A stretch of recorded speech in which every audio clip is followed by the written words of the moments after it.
Hey guys, today I am going to talk about, is the Alpha Investment channel advice good for you or is it for you? Now in investment, if you ever have a wealth manager, you know the wealth manager will sit with you and talk to you about what you're doing, what you want to be doing, where you see yourself in a few years, how much money you need to save. And the wealth manager will talk to you for an hour initially, and then if you want to continue to use that wealth manager, I use one at Chase. They will talk to you maybe once a month for about half an hour to get to know you better and your financial situation. This is obvious, right? If you have money, you get contacted by these people from Fidelity, and they want to tell me to go to Fidelity and give you bonuses and tickets to concerts and so on, and games. This is a big marketplace, and these people are giving you financial advice based on your financial situation. It's like Dave Ramsey, right? He gives financial advice once he talks to you, knows how much debt you have, student loan debt. He needs to know what job you're doing, how old you are. Age is a big one, right? How old you are, do you have any kids, do you want any kids? Are you expecting to take a vacation? You know, how, again, you have auto loans, what is your credit score? The majority of the time is spent learning on these phone calls, Dave Ramsey's, and there's another guy on YouTube that does a really good job. He did a Yu-Gi-Oh player and a Magic store owner one time. They ask questions about your finances, your specific finances. And then they make a decision for you then. So the idea of investing in Magic cards as a general vague kind of statement isn't going to be applicable for the majority of people listening to his videos. Because he doesn't know who you are, he doesn't know your financial situation, he doesn't know that you just got married and had a kid.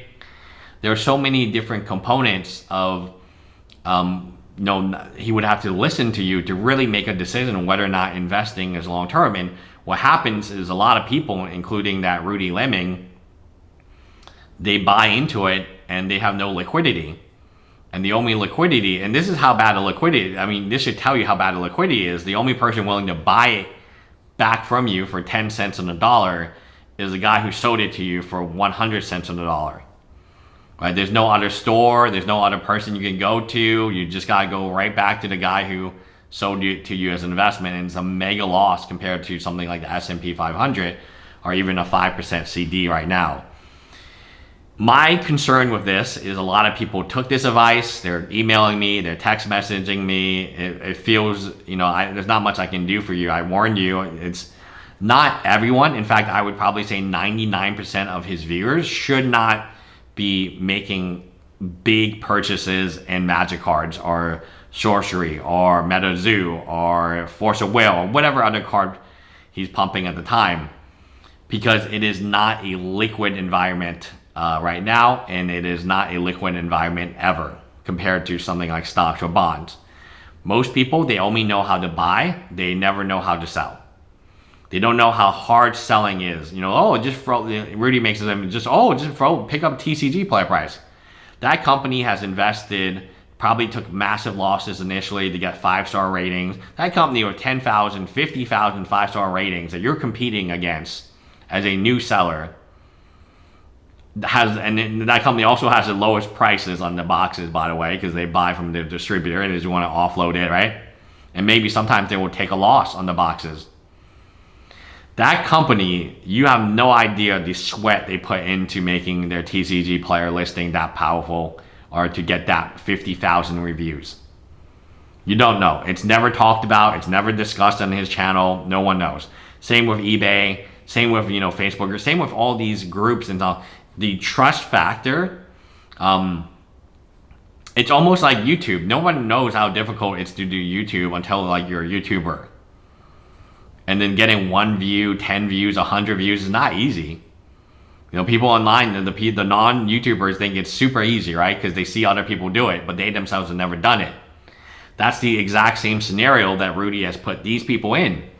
They think that they can be a 50,000 5-star seller, power seller on eBay when they haven't even made a mother-effing sale. It's like, no, eBay obviously is going to favor and advertise and promote this prominent seller for the last 10 years over you who just started your store yesterday.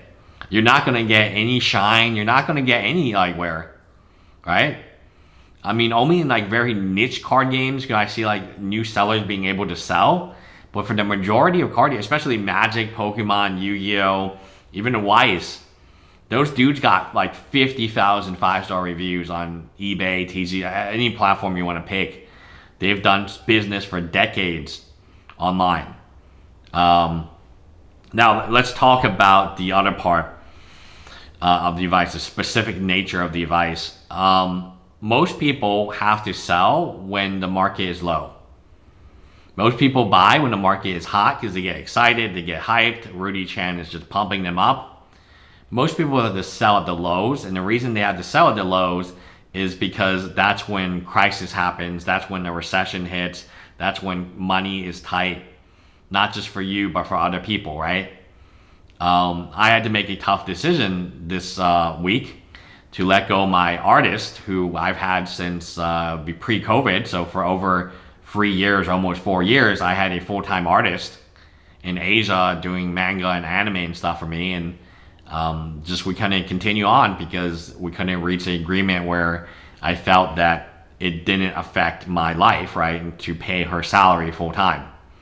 She was making a good amount of money. She was making a ton of money, let's just say, for somebody living in that country, right? In the US, it was about $30,000 a year salary, but it was given to somebody who was living in the Philippines. So that was a very, very good salary for her. And now, we couldn't work out a negotiation. Times are tough, and I probably don't need that much Genshin Impact artwork anymore. Actually, I just, again, buy coins or whatever, right? Use AI technology. And that's the sad part about the whole thing. It's not just bad advice for most people. It's everyone needs to think about their own situation and not take somebody's word for it because they're the ones selling the item.